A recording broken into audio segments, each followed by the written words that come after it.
Students, আজকে আমি তোমাদের সঙ্গে পিএইচপির ডেটা টাইপস নিয়ে আলোচনা করব।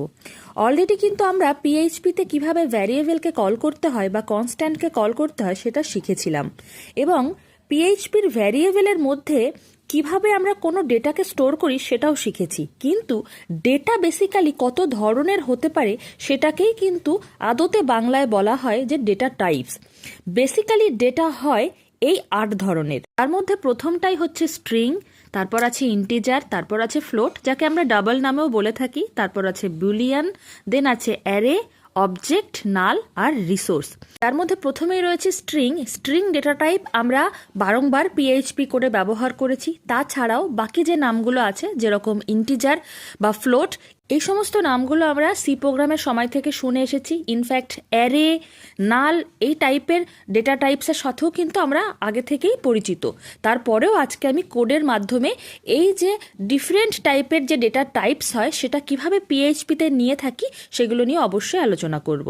কিন্তু শেষের দিকে দেখো লেখা রয়েছে অবজেক্ট এবং রিসোর্সেস। তো অবজেক্ট এমন একটা ধরনের ডেটা টাইপ যেটা কিন্তু অবজেক্ট ওরিয়েন্টেড প্রোগ্রামিং, যেটাকে আমরা উপ বলে থাকি, উপসের সাথে ভীষণভাবে পরিচিত। তো সেটা কিন্তু কোড ছাড়া বা রিয়েল লাইফে কাজ করা ছাড়া বোঝানো ইম্পসিবল।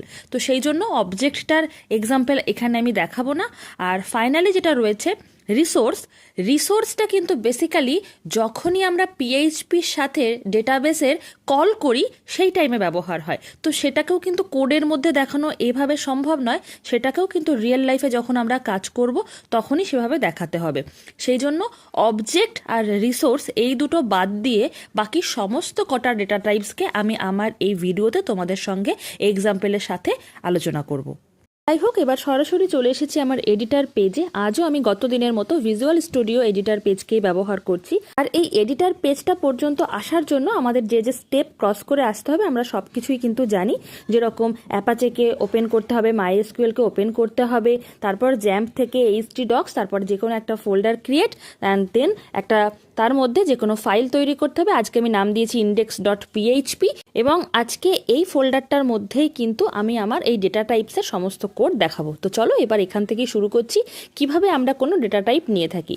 প্রথমেই দেখতে পাচ্ছ আমি পিএইচপি শুরু শেষ করেছি। তারপরে আমি $x দিয়ে মানে একটা ভ্যারিয়েবল কল করে ডাবল কোটেশনের মধ্যে পিএইচপি লিখেছি। তার মানে এটা হচ্ছে একটা স্ট্রিং ডেটা টাইপ। ন্যাচারালি এই $x এর মধ্যে এক্স্যাক্টলি কি ভ্যালু আছে সেটাকে চেক করার জন্য আমরা পিএইচপিতে ইকো দিয়ে প্রিন্ট করে থাকি। তো বেসিক্যালি সেটাই আমি কিন্তু এখানে করে ফাইনালি চেক করেছি। কিন্তু যখন আমাদেরকে কোনো ডেটা টাইপকে চেক করতে হবে তখন আমাদেরকে একটা ফাংশন ব্যবহার করতে হয়, আর সেটি হচ্ছে var_dump এবং প্যারেনথেসিস শুরু শেষ। আমরা এটা জানি যে কোনো ফাংশন কিন্তু লাস্টে প্যারেনথেসিস শুরু শেষ দিয়েই আমরা চিনে থাকি। তো এক্ষেত্রে var_dump এর পরে $x এর মধ্যে এক্স্যাক্টলি কি ভ্যালু আছে সেটা চেক করার জন্য আমরা এই প্যারেনথেসিসের মধ্যে $x দিয়ে চেক করে দেখে নিয়েছি। ডান দিকের আউটপুট সেকশনে দেখাচ্ছে, দেখো এটা একটা স্ট্রিং টাইপের ডেটা টাইপ যার মধ্যে 3টে ক্যারেক্টার আছে এবং সেটা হচ্ছে PHP. String data type always double বা সিঙ্গেল কোটেশনের মধ্যেই রাখতে হয়। তো চলো এবার নেব ইন্টিজার ডেটা টাইপ। ইন্টিজার মানে যে কোনো সংখ্যা। তো এখানে আমি ওই একই $x এর মধ্যে -2 একটা সংখ্যা নিলাম। দেখো আমার আউটপুট সেকশনে কি দেখালো যে এটা একটা ইন্টিজার ডেটা টাইপ যার মধ্যে কি আছে -2 রয়েছে। চলো আমরা চেক করব ফ্লোটিং ডেটা টাইপ। তো একটা ভ্যালু নিচ্ছে ওই $x এর মধ্যে 3.4। আমরা জানি ফ্লোটিং মানে যে কোনো পয়েন্টেড সংখ্যা। তো এবার দেখো আউটপুট সেকশনে চেক করছি, আর চেক করলেই কিন্তু দেখাচ্ছে যে ফ্লোট ব্র্যাকেটের মধ্যে দেখিয়ে দিয়েছে 3.4। আর এই ফ্লোটিং ধরনের নাম্বারকে আমরা ডাবল ডেটা টাইপও বলি। এবার তোমাদের সামনে আমি অ্যারে ধরনের ডেটা টাইপকে কল করে দেখাবো। ওই একই ব্যাপার, ভ্যারিয়েবলের মধ্যে আমি প্রথমেই নিয়ে নিচ্ছি অ্যারে, এবং অ্যারে ডেটা টাইপের মানেই হচ্ছে যে আমি একটা ভ্যারিয়েবলের মধ্যে মাল্টিপল ডেটা কিভাবে রাখবো, এটাই হচ্ছে অ্যারেকে নেওয়ার কনসেপ্ট।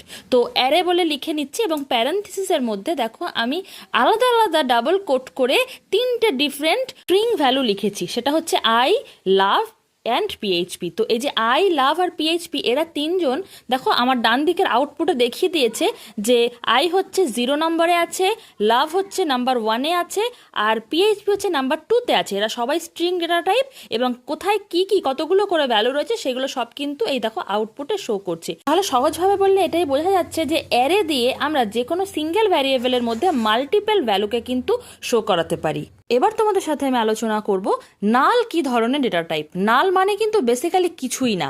তো নালকে শো করানোর বা নালকে চেক করার অনেকগুলো বিষয় রয়েছে, সেগুলো একটু ডিটেলিংয়ে তোমাদের সাথে আলোচনা করব। তুমি দেখো, আমি পিএইচপি শুরু শেষ কোডের মাঝখানে একটা ভ্যারিয়েবল কল করে তার মধ্যে আমি নাল নিয়েছি এবং ভারডাম্প ফাংশন দিয়ে কিন্তু আমি আমার আউটপুট সেকশনে চেক করে দেখেছি যে কি শো করছে, দেখাচ্ছে যে এটা একটা নাল টাইপের ডেটা টাইপ। কিন্তু বেসিক্যালি এটা কোথায় ব্যবহার হয়? ধরো তোমরা কোনো একটা প্রোগ্রামের মধ্যে অনেকগুলো আলাদা আলাদা ভ্যারিয়েবল নিয়েছো, যার মধ্যে কোনো একটা পার্টিকুলার ভ্যারিয়েবলের মধ্যে এই মুহূর্তে তোমরা কোনো ভ্যালু রাখতে চাইছো না। তো সেক্ষেত্রে তোমরা সেই ভ্যারিয়েবলটার মধ্যে সিম্পল নাল লিখে দিতে পারো। নাল মানে হচ্ছে কিছুই না। অথবা নালকে না টাইপ করো তোমরা ডলারের মধ্যে সিম্পল দুটো ডাবল কোটেশন অথবা একটা সিঙ্গেল কোটেশন দিয়ে সেমিকোলন দিলেও মানে বোঝাচ্ছে যে ওই পার্টিকুলার ভ্যারিয়েবলের মধ্যে কোনো রকম ভ্যালু এই মুহূর্তে নেই। তো সেটাই দেখো, আমি তোমাদের সঙ্গে একবার চেক করে দেখাচ্ছি। ধরো আমি লিখছি যে $x=0 এবং চলো ভারডাম্প দিয়ে চেক করছি যে এই জায়গাটা কি ফাঁকা আছে, যে $x-এর মধ্যে যে ভ্যালুটা রয়েছে সেটা কি ফাঁকা, এমটি। তো যখন আমি দেখো আউটপুটে চেক করছি কি বলছে যে হ্যাঁ ট্রু, এটা ফাঁকা রয়েছে। তার মানে এখানে কোনো ভ্যালু যদি আমি না দিই, 0 দিই অথবা নাল দিই অথবা যদি ডাবল কোটেশনের মধ্যে দিয়ে আমি যেটাই দিই না কেন সেই জায়গাটা মানে এমটি, আমার ভ্যারিয়েবলটা ধরে রাখা আছে কিন্তু তার মধ্যে এই মুহূর্তে কোনো ভ্যালু নেই। এই সমস্ত ক্ষেত্রে বেসিক্যালি আমরা নাল ব্যবহার করে থাকি।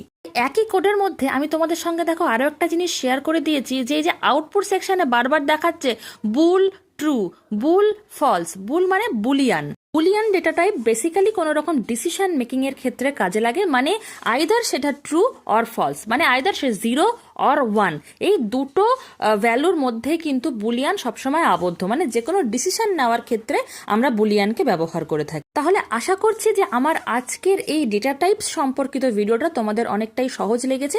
যদি ভালো লাগে তাহলে লাইক, কমেন্ট, শেয়ার এবং আমার চ্যানেলকে সাবস্ক্রাইব করতে একদম ভুলবে না। সাবস্ক্রাইবের সাথে পাশের বেল আইকনকে প্রেস করলে আমি নতুন যে ভিডিওটি আপলোড করবো সেটা সবার আগে তোমাদের কাছে পৌঁছে